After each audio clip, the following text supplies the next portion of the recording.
साहेब यो आहा छे परम दयालु हो, आहा छे परम दयालु ए साहेब, आहा छे परम दयालु यो साहेब यो आहा छे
महादेव हमारे जागा महादेव हो जगत महादेव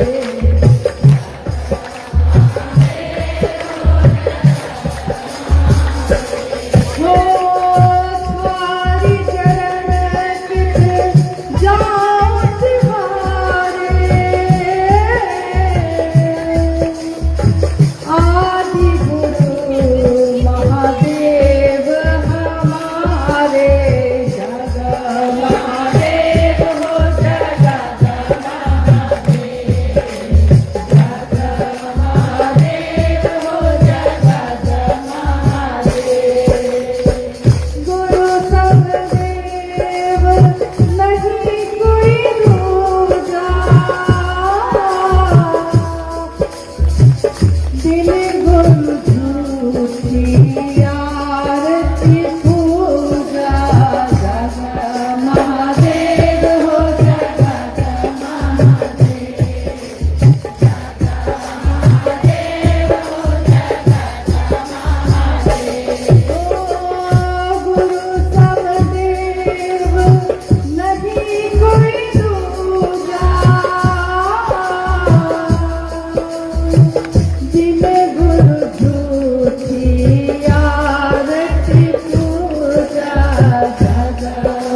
शिष्य बनने के लिए कंगन पहनना जरूरी है क्या? कंकण मतलब ये रुद्राक्ष का जो हाथ में हम लोग 12 दाने का पहनते हैं। जिज्ञासा उस पे आई है, रेम्पो का है, संजय प्रसाद। जिज्ञासा इस पे आई है, शिव को गुरु मानकर एक विचार है ये, लेकिन ये विचार जब बार बार हमारा मन करता है तो एक दिन ये भाव में बदल जाता है। भाव भी अगर गहरे हो जाते हैं तो एक दिन प्रेम में बदल जाते हैं, और प्रेम भी जब गहरा हो जाता है तो भक्ति में बदल जाता है। और इसमें किसी भी बाह्य साधन की जरूरत नहीं है, मतलब कि बाहरी किसी सामान की जरूरत नहीं है। न तो आपके कपड़े शिव को गुरु बनाते हैं, न तो आपकी वेशभूषा या खान पान शिव को गुरु बनाता है, आपका मन बनाता है। लेकिन हमारा मन ही बनाता है, रहते तो हम शरीर में हैं इस दुनिया में। तो कंगन पहनना अनिवार्य नहीं है शिव की शिष्टता में। ऐसा नहीं है कि कंगन आपको पहनना ही पड़ेगा, ऐसा कुछ भी नहीं है। कोई ऐसा नियम शिव की शिष्टता में नहीं है, कोई नियम नहीं बनाया गया है, क्योंकि जगत के गुरु शिव आपके गुरु हैं, और जो जगत का है वो हर तरह के लोगों का गुरु होगा, चाहे वो कैसे भी हो, तो वो नियम नहीं बनाएगा। कंगन पहनने का भी नियम नहीं है, लेकिन साहब हरिंद्रानंद जी ने कहा कि ये हाथ में पहना हुआ कंगन आपके गुरु कार्य में आपकी सहायता करता है, मदद करता है। कैसे? जैसे हम लोग अगर कहीं जा रहे हैं और कोई बगल में बैठा है तो अचानक वो आपके हाथ को देख के कहता है कि आपने रुद्राक्ष पहना है, क्यों पहना है? तो आपको एक मौका मिलता है उससे ये बताने का कि हम लोग शिव को गुरु मानते हैं, और गुरु मानकर हम अपने हाथ में ये 12 दानों का जो कंगन है वो पहनते हैं। तो वो पूछता है कि क्या है 12 ही क्यों होता है? तो हम उसको बताने लगते हैं कि 12 राशि है, 12 ज्योतिर्लिंग है, इसकी गणना है। लेकिन इन सबसे ज़्यादा बढ़ के ये है कि रुद्राक्ष हमेशा आपका शुभ करता है। वो हमारे मानसिक और शारीरिक जो भी तरंगे हैं उसको नियंत्रित करता है। विज्ञान ने भी माना है कि आपके जो बीपी है, ब्लड प्रेशर, उसको नियंत्रित करता है, आपके मानसिक तरंगों को भी नियंत्रित करता है। इसके बावजूद, ये तो आपके शरीर और मन के लिए है, इसके बावजूद सबसे बड़ी बात है कि आपको एक मौका मिलता है महादेव की बात करने का दूसरों से। अब उससे भी ज़्यादा महत्वपूर्ण ये है कि हमको खुद भी याद दिलाता है कि मेरे गुरु शिव, ठीक है शिव मन में रहते हैं, सामान में नहीं रहते, लेकिन हमारे मन को भी तो याद दिलाता है। कंगन अगर नहीं पहनते तो लगता है कि कुछ खो गया है जैसे। और पहनने से अगर कुछ अच्छा होता है तो पहनने में क्या बुराई है? किसी का विवाह होता है, वो नहीं पूछती कि सिंदूर हम क्यों लगाएं, बिंदी क्यों लगाएं, नहीं भी लगा सकते हैं। बिंदी और सिंदूर थोड़ा ही पति होता है, लेकिन हम लगाते हैं। रक्षा सूत्र बांधते हैं कलाई में, रक्षा सूत्र आपकी रक्षा नहीं करता, लेकिन जिस भी देवी देवता की आपने पूजा की है एक स्मरण दिलाता है, आपके हाथों को स्पर्श करता है। तो किसी भी चीज़ से जिससे शिव की याद आए उसको अपनाने से कोई दिक्कत तो नहीं है। हालांकि हाँ, हम लोगों ने कल मतलब परसों रात में आए हैं हम लोग, और कल भी मैंने गौर किया कि कुछ हाथों में कंगन नहीं है। एक बार बिहार में एक ज़िले से हम लोग गुजर रहे थे और साहब के साथ हम लोग यात्रा कर रहे थे। जब हम लोग रांची लौटे तो साहब ने वहाँ के ज़िला के लोगों से फ़ोन लगवा के कहा कि आप लोग जब भी आते तो आप लोग कहते हैं कि हम लोगों ने अपने ज़िला में महादेव का काम खूब कर लिया है, हर घर में शिव शिष्य हो गए हैं। लेकिन आज जब मैं आपके ज़िले से गुजरा तो मैं हर चौक और चौराहे पर सबके हाथों को ही देख रहा था, और किसी हाथ में मुझको कंगन दिखाई नहीं दिया।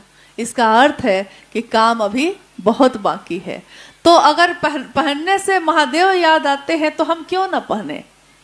हम अपने जीवन के संबंधों के लिए बहुत कुछ धारण करते हैं, हम अपने शिव के लिए कंगन धारण क्यों नहीं कर सकते? और रुद्राक्ष का कंगन कभी भी अपवित्र नहीं होता।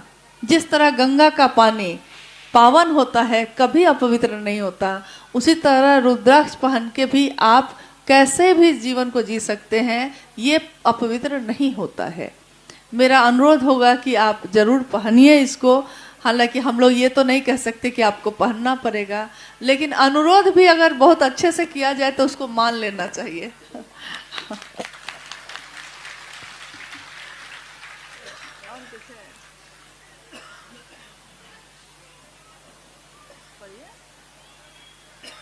यहाँ दीक्षा नहीं दी जाती है, वे शिष्य कैसे बनेंगे?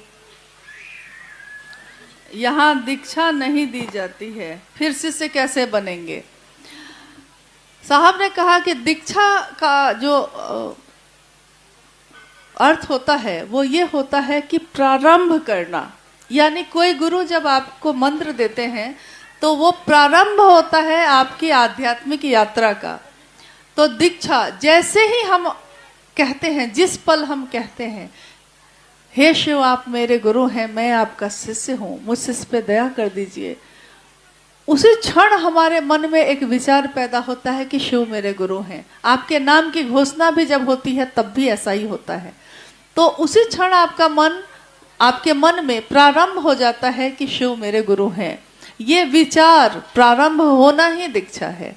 इसमें कोई भी अलग से कोई प्रक्रिया नहीं बनाई गई कि हाँ कोई कान में मंत्र दिया जाएगा या मतलब कुछ ऐसा बताया जाएगा जो सिर्फ आपके लिए होगा, दूसरों को नहीं बताना है। क्योंकि बहुत शरीरधारी गुरु जब दीक्षा देते हैं तो वो कोई ना कोई मंत्र देते हैं और वो कहते हैं कि ये मंत्र सिर्फ आपके लिए है, दूसरे को मत बताइएगा। लेकिन जगत गुरु शिव का शिष्य जब इस धरती पे उतरता है तो वो तमाम तरह की संकीर्णताओं को विनष्ट कर देता है। जो हम अलग अलग जातियों में बटे लोग हैं, अलग अलग धर्म में, अलग अलग संप्रदाय में बटे लोग हैं, वो शिव के दरबार में जब होते हैं तो सब एक हो जाते हैं। उन्होंने एक उद्घोष किया साहब हरिदयानंद जी ने। उन्होंने कहा कि आपके मन में, आपके हृदय में जो भाव संचरित होते हैं वो क्या हो? वो एक हो। आपका मंत्र एक हो। आपके मन और विचार में जो भाव संचरित होता है वो एक हो। आपकी मंत्रणा करने की सभा एक हो। मतलब एक शिव, बाकी सब शिव के शिष्य। और शिव के शिष्य जो होते हैं वो दास नहीं होते, क्योंकि महादेव जो है वो सेवक नहीं बनाता है। महादेव के बारे में आपने कभी सुना है कि कोई सेवक है उनका?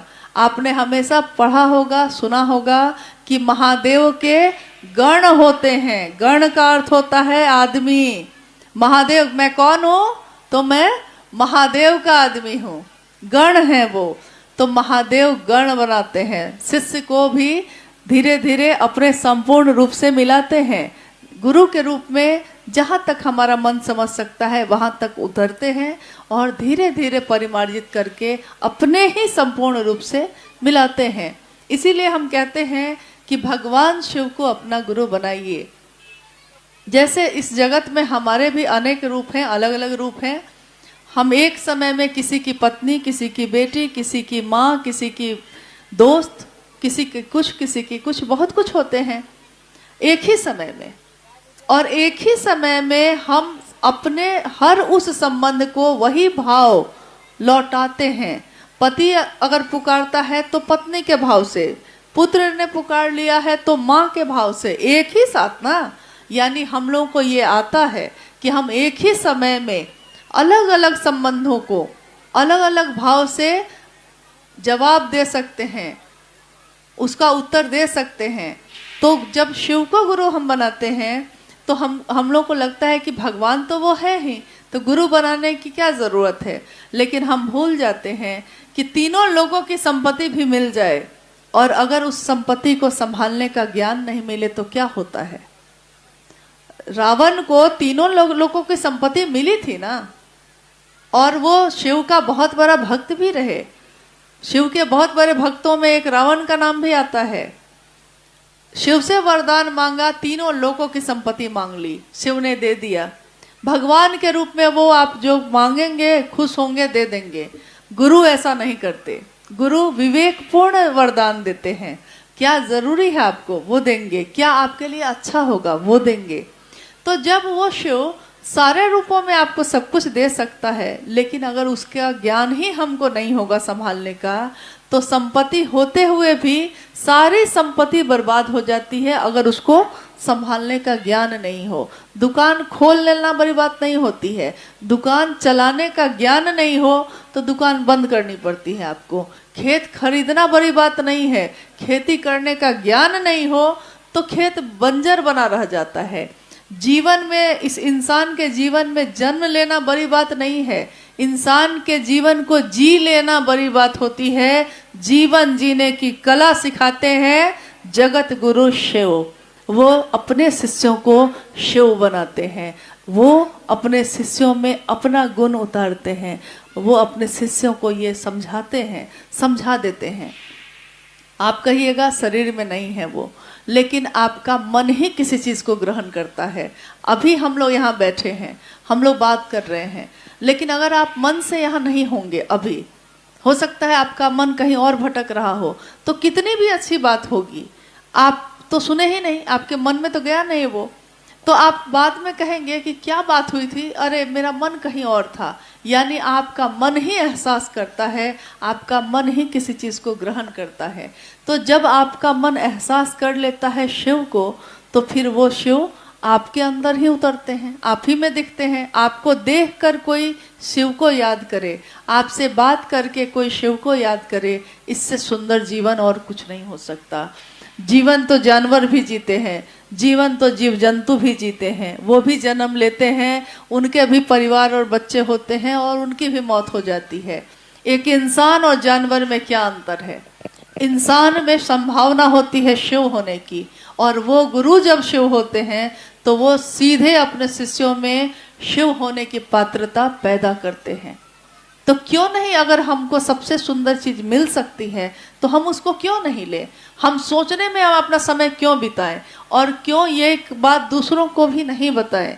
क्योंकि जिस तरह हम लोगों ने एक दिन सोचा था कि कितनी देर से ये बात पता चली हमको, शायद आप जिसको बताएंगे वो भी यही कहेगा कि क्यों कुछ दिन पहले और नहीं कहा था ये बात। क्योंकि आदमी धोखा दे सकता है, लेकिन कभी सुना है क्या कि महादेव ने धोखा दिया है? उन्होंने नहीं दिया कभी, और न वो देंगे। तो जब सबसे सत्य, सबसे सुंदर चीज आपके पास उपलब्ध है, तो उसे शिव को अपना गुरु बनाइए, और उसी का कंगन है तो वो भी पहन लीजिए। गुरु पूर्णिमा मनाने की जो ये विचारधारा है, ये पद्धति है, ये प्राचीन समय से चली आ रही है, और गुरु और सदगुरु श्रेणी के गुरु के जो भी शिष्य हुए, उनके तरफ से ये परंपरा चलाई गई। क्योंकि मान्यता है कि गुरु शब्द का एक अर्थ होता है अंधकार से प्रकाश की ओर ले जाने वाला। इसमें गुरु शब्द का अर्थ जो शाब्दिक अर्थ है वो है कि गु मतलब अंधेरा, अज्ञान, रू मतलब रोशनी, ज्ञान। अज्ञान से ज्ञान की ओर ले जाने वाला, अंधेरे में पड़ी जीवात्मा को रोशन करने वाला, रोशनी से भर देने वाला जो गुरु होता है, और जिनकी परंपरा हमारे देश में शरीरधारी गुरु के रूप में चलती आई। तो सारे शिष्य इस एक दिन को कृतज्ञता के रूप में मनाते हैं, अपने गुरु को गुरु दक्षिणा देने के दिन के रूप में मनाते हैं। जो गुरु और सदगुरु श्रेणी के गुरु हैं, उनके शिष्यों के तरफ से ये परंपरा तो मनाई गई। आदि गुरु शिव जो जगत के गुरु हैं, तो आदि के नाम से ही स्पष्ट है। आदि मतलब प्रारंभ, जहां से शुरुआत हुई, जहां से शुरुआत हुई, जहां से प्रारंभ हुआ। तो जब प्रारंभ होगा किसी भी सत्ता का, तो जब तक सामने दो सत्ता नहीं होगी, उसका वो रूप स्थापित ही नहीं होगा।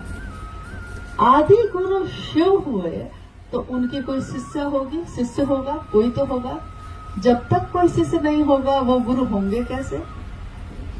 आदि गुरु शिव की प्रथम शिष्या माँ भवानी स्वयं है, भगवती, शिव की अर्धांगिनी, शिव की शक्ति।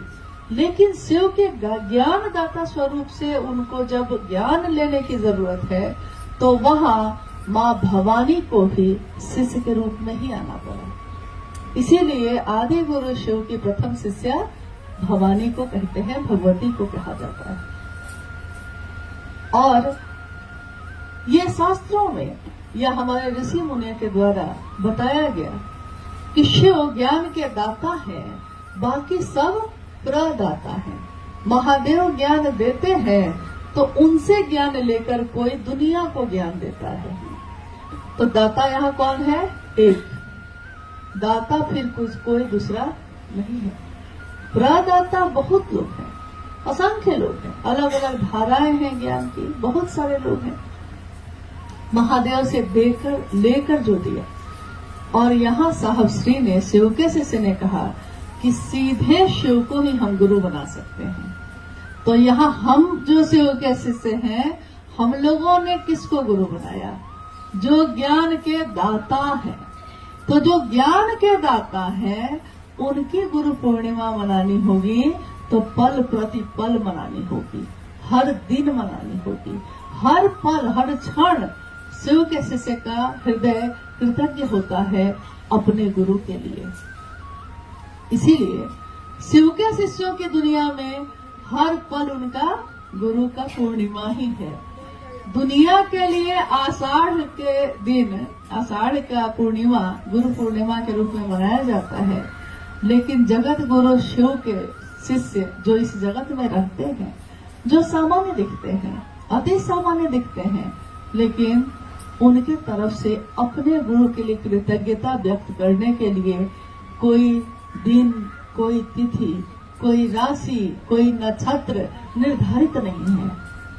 वो हर पल मनाते हैं, क्योंकि बार बार साहब के पास ये जिज्ञासा रखी जाती थी, शिव के शिष्य गुरु पूर्णिमा क्यों नहीं मनाते? तो कोई एक दिन शिव के शिष्य कैसे मनाए, जबकि वो हर पल मना रहा है? जो बाकी 364 दिन कम मनाता है, तो वो 101 दिन ज्यादा मना सकता है। शरीरधारी गुरु के लिए कर सकता है, कोई दिक्कत नहीं है, होती आई है, प्राचीन परंपरा है। महागुरु महादेव के लिए कौन सी परंपरा तय की जाएगी? कौन तय करेगा? क्योंकि गुरु तय करते हैं और शिष्य गुरु के आदेश पे चलता है। इसलिए आज भी दुनिया में हर जगह महादेव की बात, महादेव की चर्चा हर स्थिति में, हर जगह पे प्रसार पा रही है, बढ़ती चली जा रही है। हम सभी विभिन्न जगहों पे रहते हैं, अलग अलग जगह पे, हम सबकी विचारधारा अलग है, कोई एक जैसा नहीं है। कहीं आज तक देखा किसी को हम लोगों ने कि एक जैसा हो। यहाँ तक कि जिस शरीर से एक बच्चे की उत्पत्ति होती है, उस शरीर का भी एक भी स्थिति उस बच्चे से भी नहीं मिलती, न उसके स्पर्श में या थंब में, अंगूठे में, उसकी छाप तक एक जैसी नहीं। बाल में कहते हैं लोग कि देखने में तो सारे लोगों के बाल एक ही तरह लगते हैं, केस एक ही तरह के हैं, लेकिन इस केस में भी जो मशीन से देखा जाएगा तो सबका डीएनए अलग अलग है, सबकी रचना अलग है, एकदम अलग है।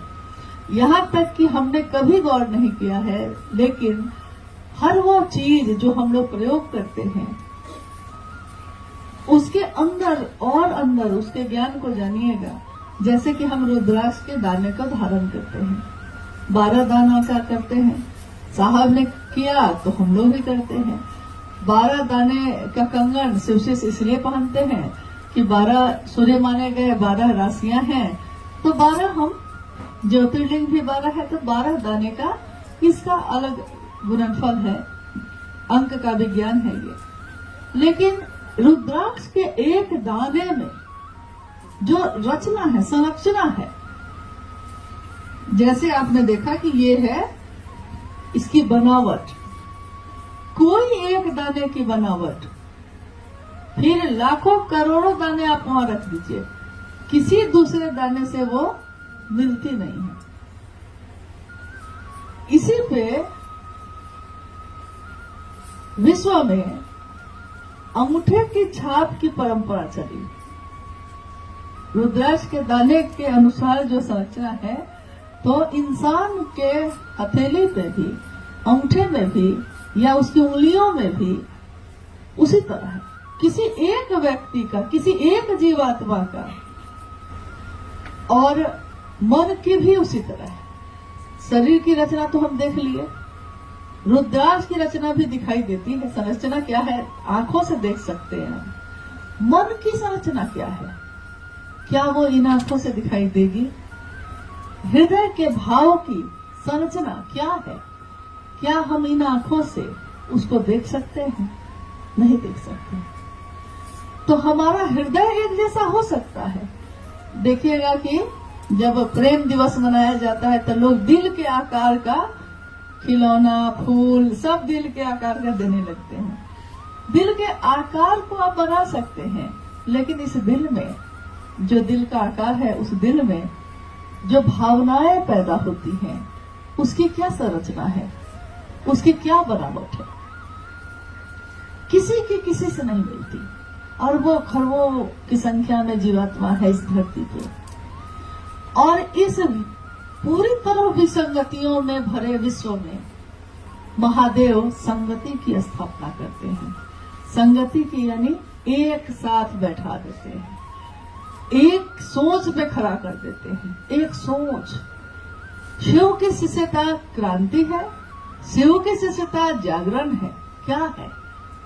साहब ने कहा शिव की शिष्यता जागरण है, व्यक्ति के मानसिक और आध्यात्मिक तल का, व्यक्ति के मानसिक मन का और आध्यात्मिक जो उसका हृदय समझता है, जिस चीज को महसूस करता है, जागरण है, जग जाना है।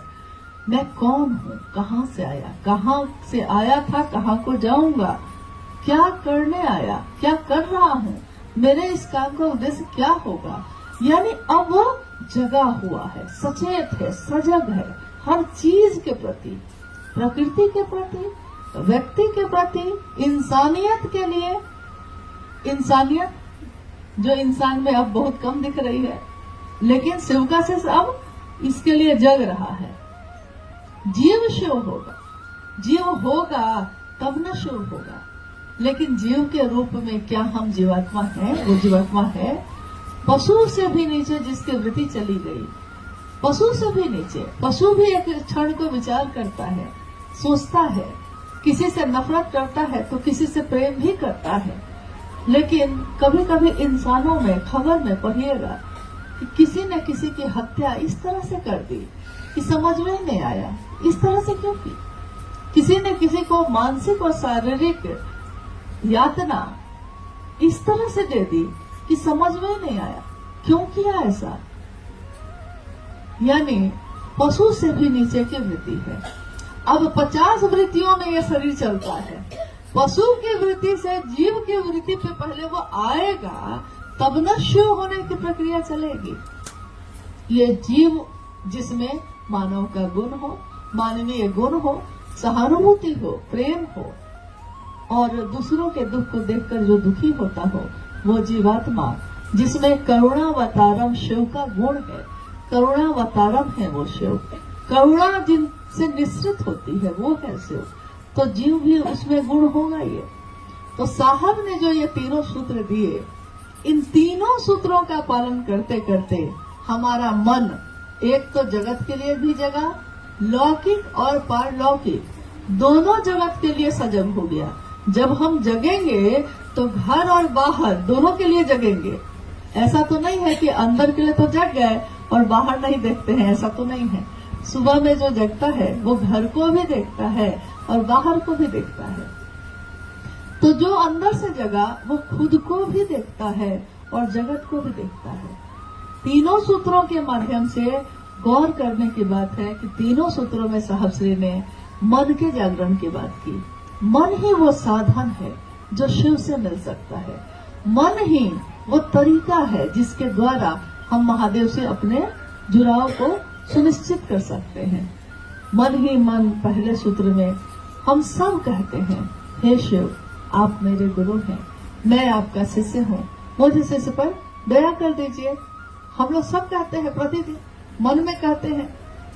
क्या हमारा मन जिस चीज के बारे में, जिस बात को बार बार दोहराता है, हमारे मन में वो कितना गहरा है? बाहर से दोहराना, अंदर से दोहराना, दोनों में बहुत भारी अंतर हो जाता है। बाहर से हम कह रहे हैं माँ जी बैठिए, माँ समझ नहीं रहे हैं। बाहर से हम कह रहे हैं भैया, भैया कहाँ समझ रहे हैं?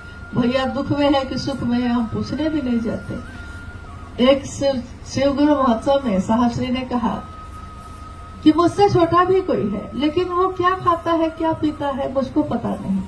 मैं किस सुख में हूँ, मैं किस दुख में हूँ, उसको पता नहीं। एक ही माँ के गर्भ से पैदा हुए, लेकिन भाव सो गया, भाव सो गया भाई का भाई से, तो कोई फर्क नहीं पड़ता कि हम कैसे जीते हैं। और इसी भाव को जगाने की विधा है ये तीनों सूत्र। तीनों सूत्र जो देखने में, सुनने में बहुत साधारण लगते हैं, बहुत सामान्य लगते हैं, लेकिन ये पूरी तरह व्यक्ति के मन को जागृत कर देता है। और जब वो जगता है तो अच्छे बुरे की समझ पैदा होती है, दूसरों को परखने की समझ पैदा होती है। और ये जमाना जो शिव का रूप नहीं है, एक पत्थर का टुकड़ा, जो पत्थर का टुकड़ा है, पड़ा हुआ है, कोई उसकी तरफ देखता भी नहीं, कोई उसकी कदर नहीं करता। एक दिन कोई संग तरास, कोई पत्थर से मूर्ति बनाने वाला उस पत्थर के टुकड़े को तराशता है, छेनी से, हथौड़ी से मारता है, चोट खाता है वो पत्थर, तकलीफ होती है, पीड़ा होती है उसको, लेकिन उस पीड़ा में उसका सृजन है। इस दुख से वो आनंद में जा सकता है। हम कहते हैं हम दुख सहना नहीं चाहते, महादेव दुख देते भी नहीं, लेकिन अगर ये दुख मेरे मन को शिव बना सकता है तो हमको इस दुख को भी सहना चाहिए, क्योंकि इसमें हमारा सृजन है, इसी में हमारा उन्नयन है। कोई पत्थर भी जब हथौड़ी की चोट खाता है तब जाकर वो मूर्ति बनता है, और जब मूर्ति बनता है तो उसकी पूजा होती है। कभी जिसकी पूजा होती है, पहले तो नहीं होती थी, बस उस पत्थर का आकार बदला है, तो वह पूरा का पूरा पत्थर, हम उसको कहते हैं, जिस भी देवी या देवता की मूर्ति वो है, महादेव की है, तो हम कहते हैं अब हम पत्थर नहीं कह रहे उसको, अब हम कहते हैं महादेव है। हम कह रहे हैं नंदी है, लेकिन वो तो पहले पत्थर था। ये कैसे बना? किसी ने तराशा है इसको। और साहब श्री के लिए ये पंक्ति कितनी सटीक है, यारों मैं इस जमाने का संग तराश हूँ। जमाने का संग तराश यानी ये पूरी दुनिया, इस पूरी दुनिया का जो रूप है वो उस पूरी दुनिया के रूप को तराश रहे हैं। छेनी लगेगा ही, हथौड़ी लगेगी ही, स्वाभाविक है कि कुछ कष्ट होगा, हर चीज मेरे अनुसार नहीं होगा, जो गुरु चाहेंगे वही होगा, लेकिन इस छेनी और हथौड़ी में सुख है। कोई मुझको महादेव जैसा बनाता है, कोई मुझको जीव से शिव बनाने की प्रक्रिया में डाल रहा है, कोई उस तरफ लेकर जा रहा है। यारों मैं इस जमाने का संग तराश हूँ, पत्थरों को भी बोलने का हुनर देके जाऊंगा। तो साहब शेर ने हमको आपको क्या दिया? हमारा जीवन जो पत्थर है, पत्थर था, आज पत्थर नहीं, कभी पत्थर था। कौन क्या खाता है, कौन क्या पहनता है, किसको क्या चाहिए, सुबह से रात तक इस जीवन में यही चलता था, लेकिन आज इस जीवन में ये नहीं चलता है। आज भी हम सबकी परवाह करते हैं और भी अच्छे तरीके से करते हैं, लेकिन इस परवाह के साथ साथ उसकी भी परवाह करते हैं जो मेरे अंतस में है, जो ये चेतना है, मैं कौन हूँ, कहाँ से आया। शिव मेरे गुरु हैं, मैंने अपने गुरु के लिए क्या किया। कोई भी शिष्य अपने गुरु की स्थापना करता है, कोई भी शिष्य अपने गुरु की महिमा का गान करता है। दुनिया महादेव महादेव करे इसकी कोशिश करता है, साहब ने शिवरात्रि के पावन अवसर पर महादेव के सामने आरती की थाली लेकर जब वो खड़े थे तो उन्होंने अपने गुरु महादेव से ये कहा कि मैं चाहता हूं कि ये हरा भोला हरा शिव की जो धुन बज रही है, इसकी गूंज पूरी धरती पे हो, पूरा विश्व इस गूंज से भर जाए, महादेव के नाम की गूंज हो, जहां से हम गुजरे महादेव का नाम सुनाई दे, महादेव महादेव। और साहब कह रहे हैं कि देखो ना, सब तो भजता है, अभी तो आप सुन रहे थे, कौन नहीं भजता है, काल भी जिसका नाम भजता है, शिव शिवम। ये नक्षत्र, ये राशियां, ये तत्व शिव का बनाया हुआ, हर तत्व शिव का नाम गूंज है, उसमें शिव के नाम की गूंज है, शिव शिवम गूंज रहा है ये। और मैं चाहता हूं कि हर जगह ये गूंज हो और मैं इसका साक्षी बनूं।